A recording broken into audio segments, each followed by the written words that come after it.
So you want to be a street scrapper?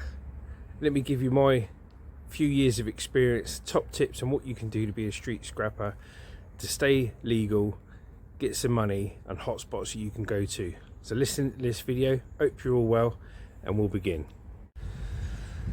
So you've seen the videos online, you've seen people collect scrap, you've seen them make money, and you're thinking to yourself, is this a full-time job or is it a side hustle?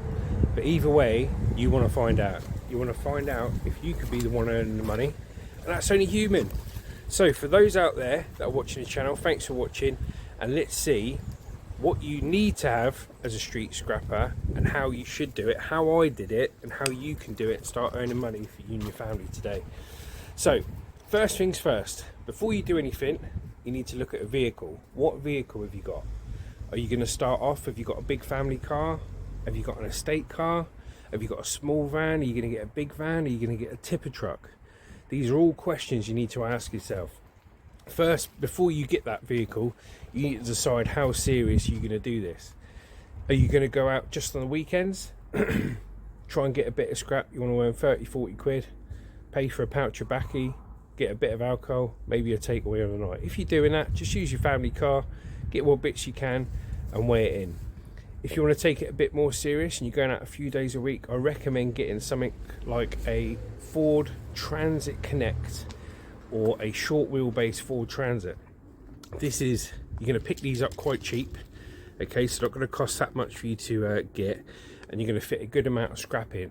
Top tip, make sure you've got a roof rack if you get any one of these vehicles, so that way you can put all your washing machines, everything else inside the vehicle. But when it comes to bulky bed frames and ladders and stuff like that you're going to find out when you're scrapping, put it onto the roof rack. For those that have said, no, I'm not going to get a small car, I don't want a little van, I'm going for it, I'm doing it full time, but you don't like the idea of a tipper, you need to get yourself a long wheelbase, high top transit, VW Crafter, something like that. You're going to be able to fit absolutely loads loads of scrap in those kind of vehicles, okay? And yeah, good thing about that is you blend in, nobody knows you're a scrapper because you're in a van, okay? As soon as you buy a tipper truck, okay, tipper trucks, you're going to be putting big loads on there. You've got a lot higher to pick stuff up from the floor to put on the back of a tipper truck, so you need to bear that in mind. You know, as soon as you buy a tipper truck, everyone will know you're a scrapper. Be it a good thing or a bad thing, they will know because they will see you driving around with lots of scrap in the back. I always saw it as a positive because as I was driving into estates, people would see the scrap on the back and then they'd come out of their house and go, oh, I've got scrap, I've got scrap. Whereas if you're in a van, people can't see that you're a scrapper unless you're stopping to pick up scrap. So you've decided what van you're going to get, or you're going to get a tipper truck. You bought the van, now you're thinking, right, what insurance do I need? Can I just get away with social, domestic and pleasure? No, you can't. Can I get away with just business use? You can try, but the thing is, you don't want to be pulled by a copper and not have everything sorted properly, yeah? You don't want to be that person. So you can have business use for carrying and transporting your own business stuff, okay, and hope you don't get away with it. But what I would go for is go for the hire and reward on your commercial vehicle insurance. This obviously costs a bit more, but if you ever do get pulled, you know you've got the right insurance, okay? So you've got your van, you've got your tipper truck, and you've sorted your insurance. You're going for hire or reward because you're going to do things properly, aren't you? Yes, you're not just going to get social, domestic and pleasure. No. Right, next thing you need is a waste carrier's license from the Environment Agency. It costs around £100 to £150 for 3 years. You can even spend an extra £5 and get a little card paid out to you. This is a legal document for anyone carrying waste products on their truck, and not just for scrap men, for people that do rubbish removal, for people like even electricians and plumbers that have to carry waste from a job. They need to have this waste carrier's license, and that costs £150. So you've got your van, you've got your insurance, the right insurance, you've got your waste carrier's license. What else do you need? Surely that's it, doesn't need anything else. No, you'd be wrong. you need waste transfer notes, okay? Legally, from every customer you pick up from, you need to fill out a waste transfer slip. Nobody does, but you need to fill out a waste transfer slip, get them to sign it, get you to sign it, so there is a path back to where that scrap came from. Scrap in the UK is very controlled, and if you don't abide by the laws and you do get caught out, you're in trouble. When you do these waste transfer notes, all you need to do is put your business name, your name, what the scrap is, where you're sending it to, and the little number that starts with CBDU on your waste transfer license that you've got for 3 years. So that is more than what most scrappers have. A lot of scrappers that I know haven't got anything. They've got a van, social, domestic and pleasure, whatever, no licenses or anything, and it's bad really, because the ones out there that are legit, like I was, and other people, they're spending a lot of money on insurances and the right licenses just to get beaten to the scrap by somebody in their dad's van or something they borrow for the weekend. But this is the world we live in, and this is what street scrapping like, so get used to it. So you've got your van, you've got your waste carrier's license, you've got your insurance, you've got your waste transfer notes. Now there is one more license that I don't even think a lot of scrappers know about. It is an actual street scrapper's license that gives you a plate from the local authority that you put on the back of your truck that you have to be approved for. It costs around £600, and you have to apply for that for the council, right? And that gives you bona fide rights to street scrap in your local authority. Now it doesn't cover you to scrap all over the country. If we got one for Southampton, right, it would cover all the areas in Southampton, okay? But I live right next to Eastleigh. If I go into Eastleigh, I'd need one for Eastleigh as well. That's another £600. So depending on how legit you want to be, you know, how professional you want to be, these are the costs of the licenses, okay? You've got your van, you've got your insurance, you've got your waste carrier's license, you've got your actual street scrapper's license, and you've got your waste transfer notes. That is you legit set up to be a street scrapper. Now, before you go out and get your first bit of scrap metal, what I want you to do is contact 3 scrapyards in your local area. Not 1, not 2, but 3. The reason you're going to contact them is you're going to say, I need to open an account with you guys, and what information do I need? They're going to ask for your driving license, proof of address, and bank details so they can pay the money into you, because they do not pay cash. A few do, but don't tell anyone. But they don't pay cash, all right? The reason you're going to contact 3 scrapyards is because you want the best price for your metal. Before you've even collected your first bit of metal, you want the best price for your metal, okay?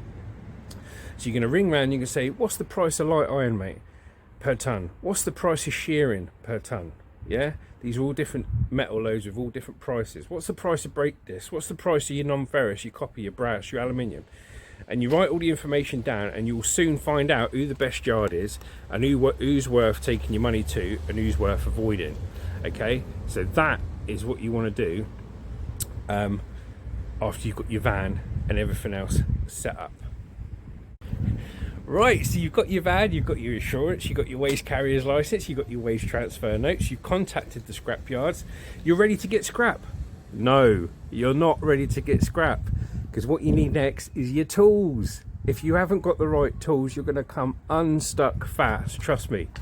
Tools that you need: ideally a battery powered grinder, a battery powered drill with all the attachments for the star attachments, hex key attachments, your cross edge, your flat edge, good quality grinding discs. You're going to need a sledgehammer. So before we talk about the sledgehammer, you're going to need that grinder to cut up all your metal. You're going to come across some metal that's going to be 4 or 5 meters in length, and it ain't going to fit in your truck. Okay, so you need to cut it in half and put it in there. You're also going to need it to separate your copper and brass, okay, to get the best money for your metal. So that's why you need a grinder. You need a sledgehammer to smash things into submission. Somebody calls you up and says, I've got a massive shed that needs taking here. What are you going to do? Spend 2 hours taking all the screws out? No, you're going to smash it with a sledgehammer in 2 minutes and stamp up and down on it and chuck it in your truck. You're going to need a mallet hammer. You're going to need a plumber's wrench for taking all your boilers apart with the nuts and bolts and everything else, you're going to need all these tools before you even get started. Right, so you've got your van, you've got your insurance, you've got your waste carrier's license, you've got your tools, you've rang scrapyards, you are raring to go, my friend. And now you're going to be the best scrap man in the entire world. How do we find scrap? Yeah, top tips for finding scrap. So first and foremost, wherever you live, start at your local area. Drive around your local housing estate and see what's out and about. Once you're looking around for scrap, I'll touch on this in a minute of how to approach scrap, but that's the first areas you want to try, your local area. From then, you want to go to a next area, right next to it. Save on your diesel. Don't drive too far out to begin with. Look at the bottom of blocks of flats. You know, the big flats, the sky-high flats? Look in there. Look at the main bin areas. Yeah? Down at the main bin areas, that's where everyone chucks out their washing machines, their ovens, this, that, and everything else. I've picked tons of scrap up from these places, so it's definitely worth doing, trust me. When you're driving around as well, if you see any council workers, or any council workers like doing someone's house and there's a bathtub outside, knock on the door, say, oh, is that bathtub for scrap, mate? Here's my business card, call me if you get any more. If you see a boiler out, get your business cards. That's the thing I forgot. Get your business cards as well, so you can start putting your name about that you're the man to give the scrap to. And when you're at the bottom of the flats, these big block of flats areas, you want to look for the local councilman working down there. Okay, give them your number, become friendly with them, say hello, and let them know that you're the guy to get the scrap. Now, when you go around, you're going to have lots of different types of metal. You're going to have your light iron, that's your washing machines, your ovens, your tumble dryers, your kettles, your lawn mowers, stuff like that. It's light iron, okay? It's light, it's metal with plastic attached to it. And then you're going to get your shearing, that's scaffolding poles, that's brake disc if you don't want to separate them separately, that's radiators, anything that's solid metal of the steel variety. It's called shearing. It earns you more money than light iron, so separate it. So let's say you've got a van full of washing machines and it's mixed up and you've got metal for this and metal for that. What you want to do, you've got two choices. When you go on the weighbridge, they're going to say, what have you got? What have you got? Yeah, what have you got? I've got mixed steel, okay? And they go, right, okay, drop it off. And you can drop it off and then you go back to the weighbridge and they're going to go, nah, that was all light iron, nah, it's all light iron, sorry, it's not mixed steel. You need to stand up for yourself and say, no, it was 50% mixed steel and 50% light iron, if you know that's what you've got. Otherwise, they're making more money and you're making less money. I'm sure that's not what they want to happen. Okay, so make sure you know your metals before you go in there, otherwise you're going to get ripped. And put all your non-ferrous to one side. Non-ferrous is your copper, your brass, your batteries, your motors, this, that, and everything else. See if you can knock stuff out of the light iron. So you've got a washing machine, take the wiring loom out, that goes in as copper cabling. Knock the motor out, that goes in as electric motors. All things to get you more money, okay? This is what you need to do for success in the scrapyard. And like I say, before you go to your first scrapyard, make sure you speak to them on the telephone. You get an idea of what they're like to speak to. And if they're narky on the phone, what do you think they're going to be like when you argue that you've got this kind of metal and they haven't?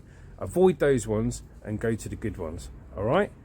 Anyone who's street scrapping out there, you can do it, but do it right. Do it the right way. Don't be a little chav in a little car or a little van with no license, with no insurance, because it's gonna come back to bite you in the ass. Yeah, somebody somewhere is gonna see you doing it. They know you're not licensed. They're gonna grass you up, and you're gonna get in trouble and pulled, and you might lose your license and your insurance, and it'll be a complete waste of time. Be legit. All right. I'll see you on the next one, guys. Take care.